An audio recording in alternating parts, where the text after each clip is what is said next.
أباها مي ما هي سميلو كم قين رجابو يا شو دينتين هو يدا ماذا dadka hooyooyinkood dhinteen xagee jira mis weydiis adigu mina say adduunka uga tageen baad uga tagi doontaa intii ka shisheysay ee waalid aha ee helaha meeye waa tageen ilaahay bay la kulmeen xabaal bay galeen waa dhamaadeen warkoodii waa soo xidhmay adiguna maalin maalmaha kamida tagi doontaa meydkaaga la qaadi doonaa xabaal lagu walwaali doonaa lagu dhigi doonaa qabriga gudihiis waxaad ilaahay la hortagtaa leedahay maalintaas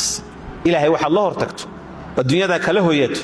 وآت كسبته أياد لهذا وإن دورتي تقف ونعكسن وننشك كل وذاك والدين أخلاق له هلك أوفر سنبي هو كلا قاعدة إذا أتاكم من ترضون دينه وخلقه فزوجوه هدو يدين ما دو قف الدين تيسي أخلاق دي سكوقا عدين وضدك أولياء هاي مسؤولك قبلها كاها وقوريا بإلهي سبحانه وتعالى رسولك صلى الله عليه وسلم بحار رسولك دين تي أخلاق دو كلا قاعدة السؤال ما اللي دين أخلاقهم حي كم يتاه دين تي كم يتاه حالات المركز اللي تشوفه بسيد قويس كوال لقى مارمان عندنا عوال بوح لقى لبح اللي إن النار تنافسته كل كان جده هذا كأبران بل إن يحرقها كان نفسته نفس في الشتاء نفسه وحلق قبوبها دراع ذا وقبوغا درن ee aad dareemaysaan ee jirka iyo nafta iyo dunyada aad uga baqaysaan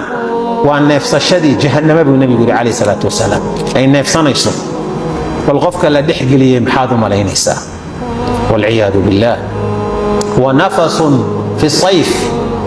iyo neefsasho ay neefsato xilliga kaliisha ee kulul mararka qaarkood kaliil iyo kulay la yaab leh u yimaado وجهنم النفتيدي وهو أشد ما تجدون من الحر وكلك أقدرا يا دريميسان حلق كليلها وأشد ما تجدون من الزمهرير وحقدرا يقوى يا دريميسان وكاس النبي عليه الصلاة والسلام وقفك مسلم كاهي إنه آدو وقاد ومهم أرماها صقله ولو برارك سناده ووالدكم حاسك يا عرورتك كبراروتشيا وقت كان كفايديسيس ومعلمين تو أرضيدا كبراروتشيا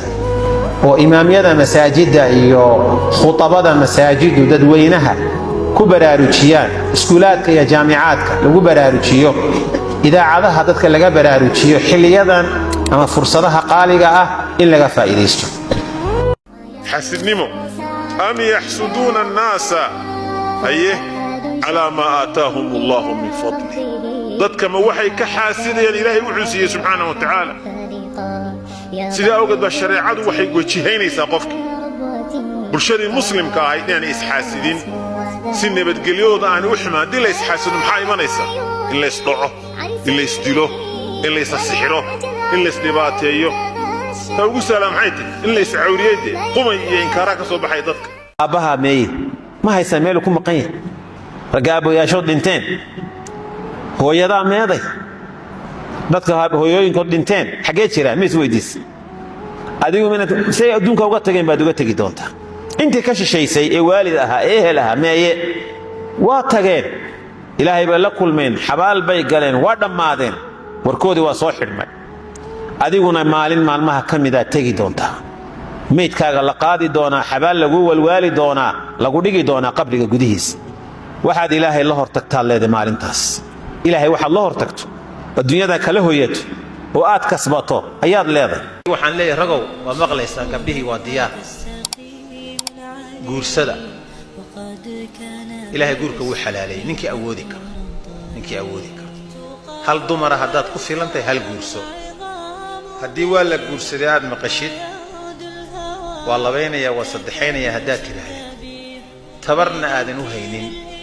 وأنا الدنبابة يسا وإحنا وضيع يسا حمانا ما شوي ما نسا ninkii awoodu leh inuu hal maanta guurso haddaad iminka haysana halkaaga ku filan tahayna si wacan ugu filnow haddaad xag caafimaad iyo xag awood iyo xag dhaqaale iyo xag xidhiidhin labayn karto ama saddexayn karto ahlan wa sahlan ilaahay baaba wuxuu leeyahay wa in khiftum alla ta'dilu fawahida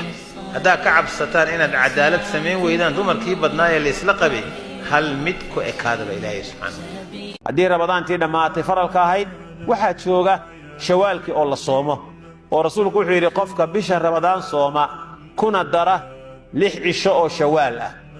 6 cisho shawaala ku dara wuxuu la mid yahay qof hal sano soomay waxaa macnaheedu wuxuu ku noqonayaa bishii aad soontayna ilaahay 10 bilood buu kugu dhufanayaa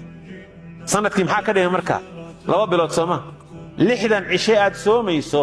maalintii 10 cisho u dhigantaa ilaahay agtii adigu hal maalin baa soontay laakiin ilaahay wuxuu kuu qorayaa 10 cisho inaad soontay oo kale marka inaad xiriiriso waajib kuguma aha adiga waxaa la rabaa un bishaas soon fureed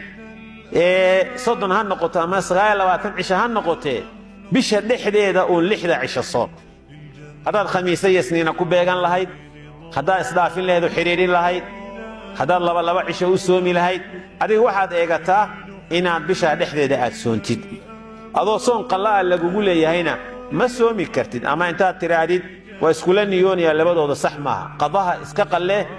oo soo gud ka bacdina markaa soonka 6 cisho ee maxaan ku idhaahdaa sunnaha ah ee rasuulku inoo sheegay salawaatullaahi wasalaamu calayh